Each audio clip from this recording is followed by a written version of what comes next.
Que la gracia de nuestro Señor Jesucristo sobreabunde ampliamente en tu corazón y en el corazón de tu hogar, de tu familia. Que su salvación llegue a ti como una oferta gratuita y que puedas aceptarla ampliamente junto con los tuyos y que seas sensible al llamado inequívoco de Dios a tu vida. Dios te bendiga grandemente en esta maravillosa y preciosa mañana. Estamos en la carta del apóstol Pablo a los Filipenses, en el capítulo 1. Vamos a leer a partir del versículo 27.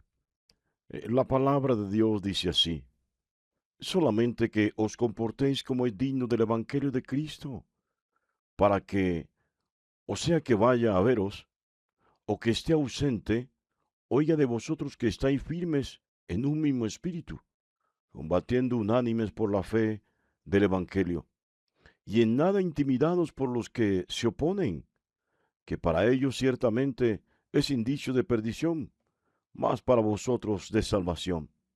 Y esto de Dios, porque a vosotros os es concedido a causa de Cristo, no solo que creáis en Él, sino también que padezcáis por Él, teniendo el mismo conflicto que habéis visto en mí, y ahora oís que hay en mí.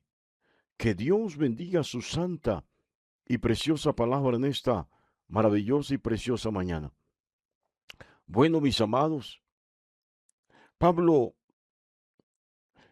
primero le dijo a la iglesia de Filipos que estaba orando ampliamente por ellos.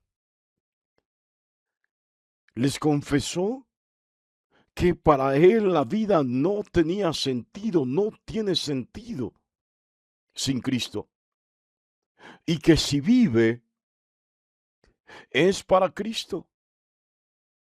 De una u otra manera dijo: no le tengo miedo en absoluto a la muerte. Realmente si muero,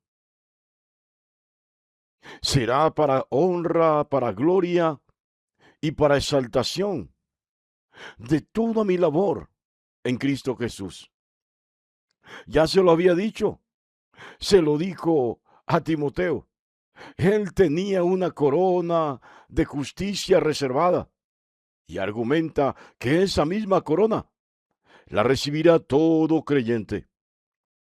Sí, y ahora le está diciendo a la iglesia de Filipos en esta porción que acabo de leer, les está pidiendo a la iglesia que ama, óigalo bien, la iglesia que tiene una comunión íntima, permanente con Él.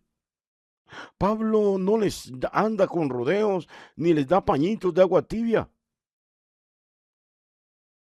No les da arañoncitos.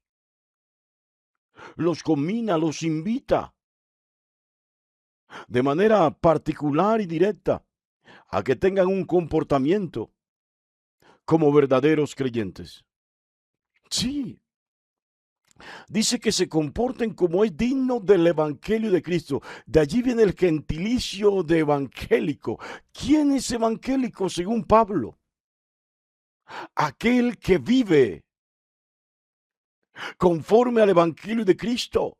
Aquel que toma como modelo de vida el Evangelio de Cristo.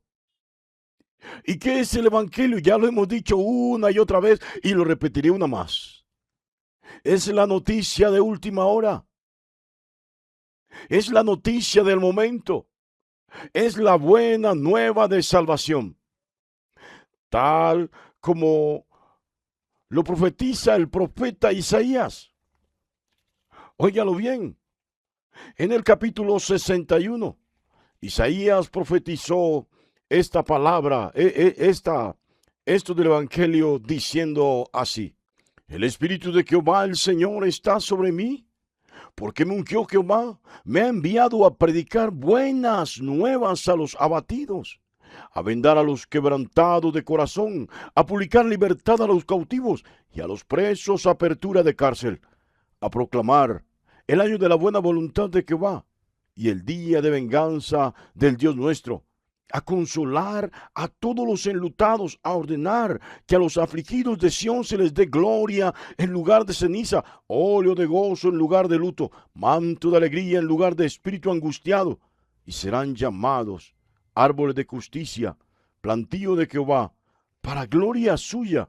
Mire esta palabra tan hermosa. Y entonces Pablo invita a la iglesia de Filipo a vivir conforme al Evangelio de Cristo, a ser coherentes con el Evangelio de Cristo. Aún más, para vivir el Evangelio de Cristo no necesitan que yo esté presente, dice Pablo. Y esto es importante, porque el creyente no puede ser un creyente de apariencia.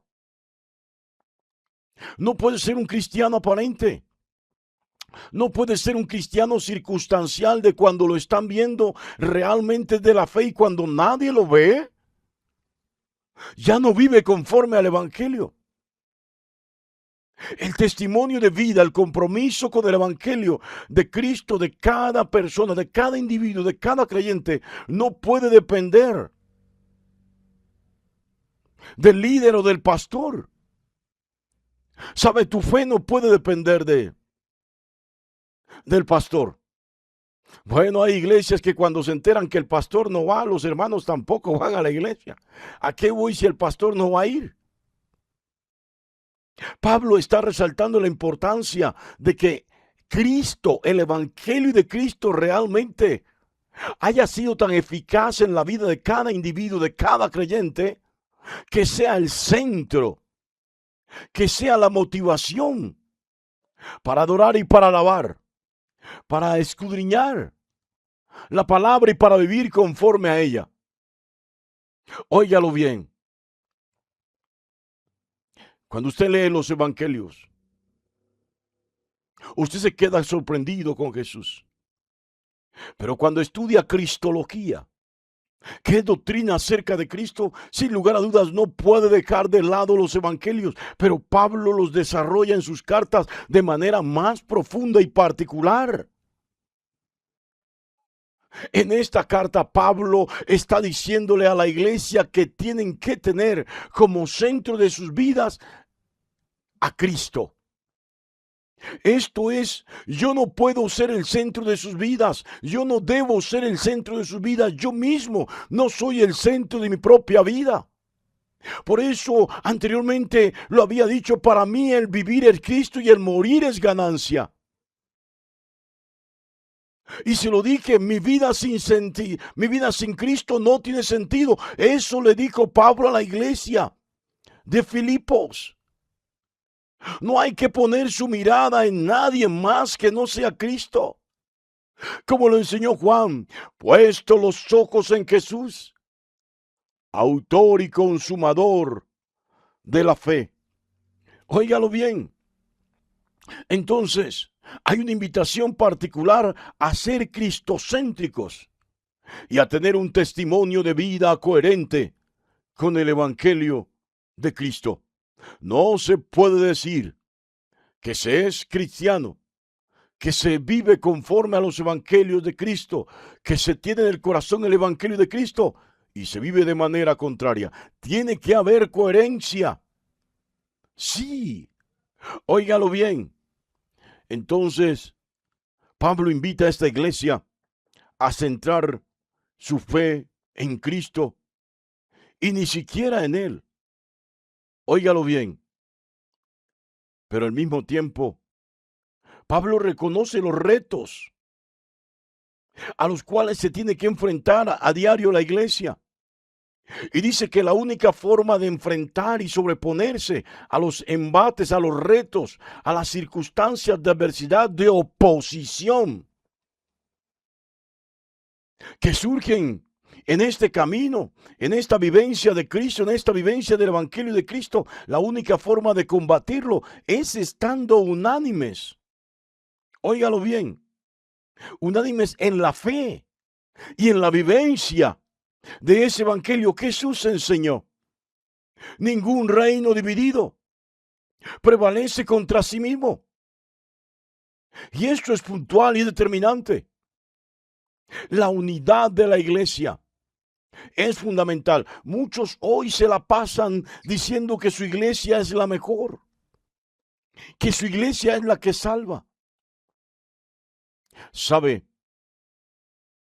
Jesús le da un mensaje a la iglesia de Filadelfia. El mismo mensaje que recibió presencialmente Pedro. A Pedro le dijo, a ti te daré las llaves. Bueno, las llaves siempre abren puertas. Y a la iglesia de Filadelfia le dice, a ti te he dado la puerta. Hay una puerta abierta en ti. Y esto es para salvación. No sé si está captando la idea. Pero esto es el evangelio. Jesús también habló de la puerta estrecha. Porque es fundamental que el creyente entienda en qué consiste vivir el evangelio. No es simplemente un evangelio de autocomplacencia. No es un evangelio de prosperidad financiera, de bienes materiales. El mayor bien que tiene un creyente es su fe y la unidad con la iglesia. Así que la iglesia no puede sumergirse. Uno de los grandes problemas que tiene el cristianismo hoy es que hay demasiadas divisiones, demasiadas facciones y demasiadas contrariedades.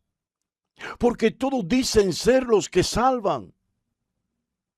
Todas dicen ser iglesia donde está la salvación. Jesús le dio las llaves a Pedro, pero Pedro no es el Salvador. Jesús puso una puerta en la iglesia de Filadelfia para salvación, pero Filadelfia no es la puerta. Ella misma no puede salvar. No hay una iglesia que salve. Se lo he dicho también muchas veces. Óigalo bien. En lugar de estar divididos, en lugar de estar contendiendo por diferentes motivaciones y razones, hay que trabajar en la unidad de la iglesia. ¿Por qué surgen tantas falsas doctrinas? Producto de las divisiones. Sí, pero donde no hay división, hay unidad en el Evangelio de Cristo, y esto por la fe. Pablo le dice a la iglesia de Filipos que sean valientes. ¿Sabe? A mí me sorprende esto. Lo que Pablo le está diciendo a esta iglesia, se lo dice a esas iglesias. Se pararía Pablo hoy en esas mega iglesias donde la gente escucha, el predicador suelta lo que la gente quiere escuchar. Esa iglesia, al ver a Pablo diciéndole estas palabras, esa iglesia se quedaría vacía. Sí. De hecho, rechazarían el mensaje. Eso no viene de parte de Dios. Eso es del diablo, dirían. ¿Sabe? Pablo no está motivando a la iglesia en el sentido de la vida cotidiana, en el sentido de la vida natural y material.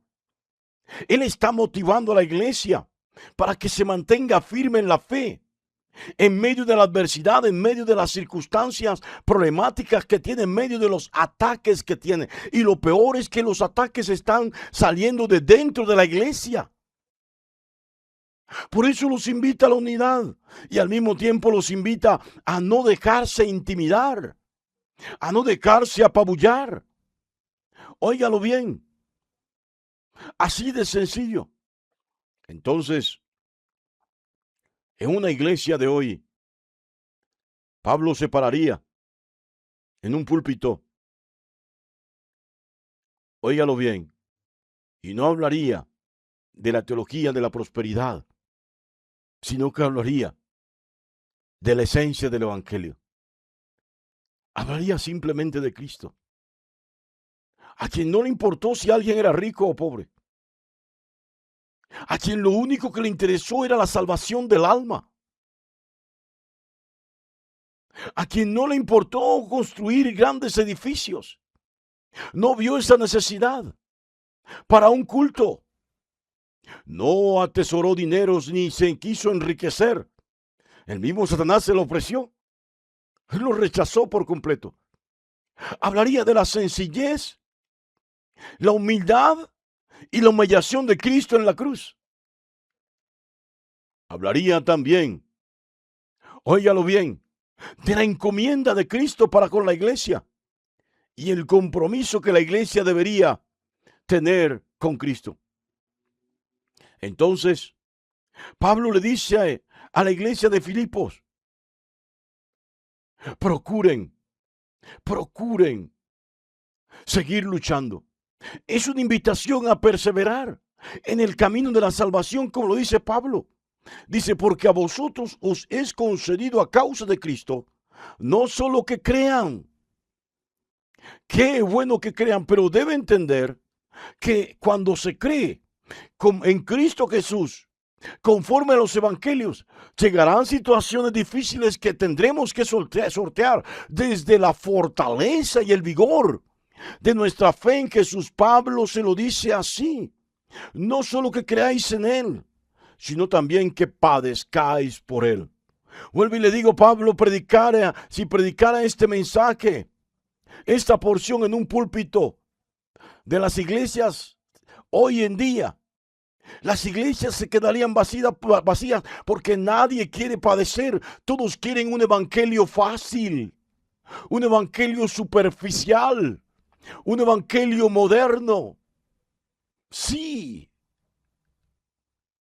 nadie quiere sacrificar por Cristo.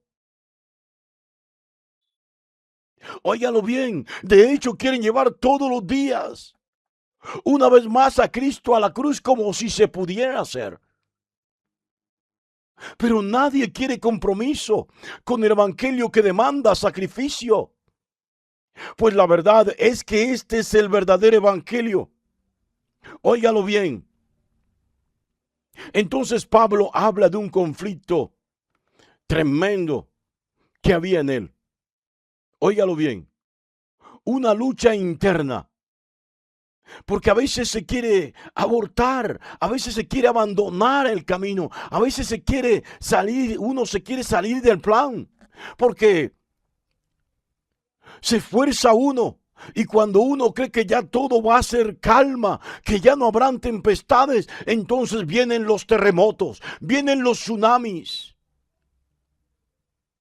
se levantan los gigantes. Pablo le dice a la iglesia, teniendo el mismo conflicto que habéis visto en mí, y ahora oís que hay en mí. Insisto, Pablo dijo, yo soy prisionero de Jesucristo.